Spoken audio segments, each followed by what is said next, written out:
Hi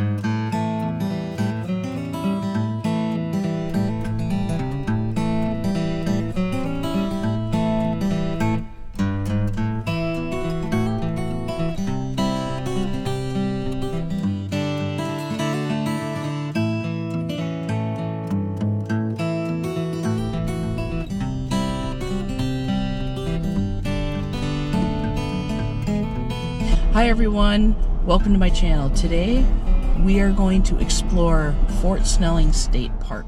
When you pull into the parking lot, you'll take a look, and this is the Mendota Bridge. It's so beautiful. Today we're going to walk Pike Island, and this is Buddy, and he's going to be our tour guide. Pike Island is at the confluence of the Mississippi and the Minnesota rivers in the southwestern part of St. Paul, Minnesota.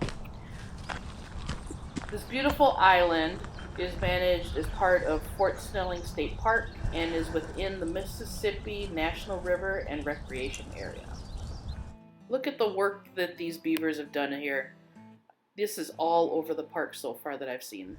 One interesting fact about Pike Island, and we'll get into more as we go, but Pike Island, there is no bikes allowed on Pike Island at all. It's only for walking and picnicking and enjoying the trails.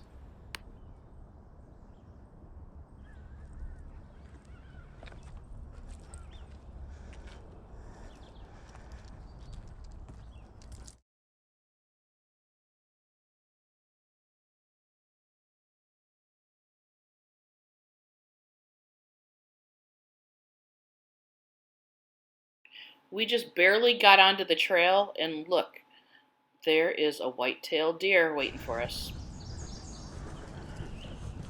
Now, this is our first time walking Pike Island, and it is so beautiful. And by the way, that's Buddy. And what's funny about Buddy is, even though he's supposed to be a water dog, yeah, he doesn't like getting his feet wet. For centuries, the Dakota people have considered the confluence area of the Mississippi and the Minnesota rivers to be a sacred place. Bedote, which means where two waters come together, the Two Bluffs area was considered a place of creation where the earth gave rise to the first Dakota men and women.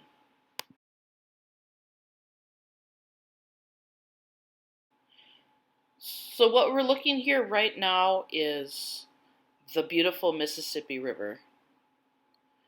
Buddy does not get wet, and yet look, he instantly went and was having all kinds of fun and splish-splashing around.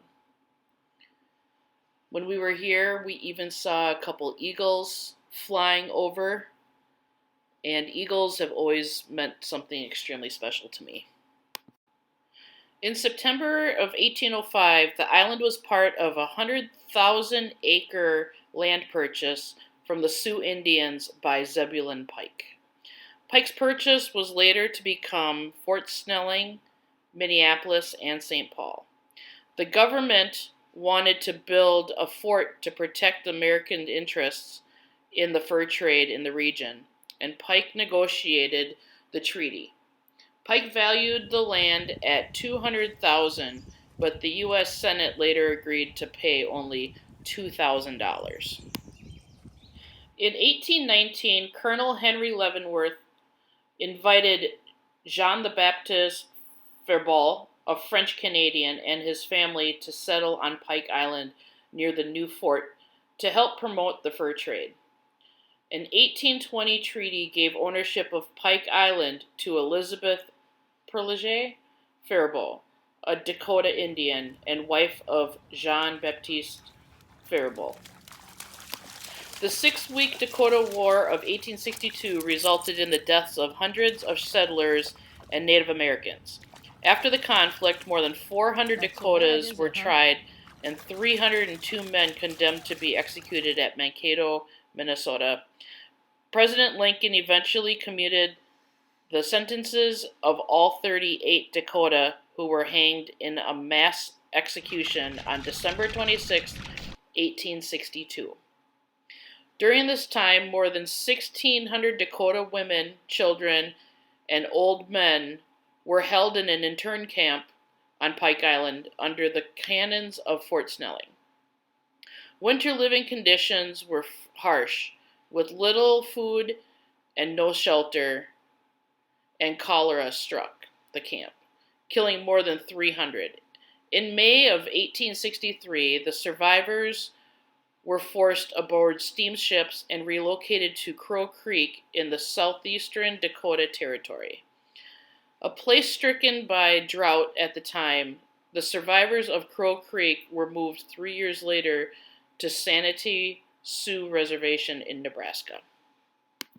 So, as I was wandering the park and looking at all the beauty, I couldn't help but to think about those who have lost their lives on Pike Island as well. It is a beautiful place, and I am so lucky to have it within 20 minutes of home. And there, right there, is a picture of the backside of the fort, of Fort Snelling. And I am so happy that you could join Buddy and I on this excursion, and I could show you a little bit of Fort Snelling.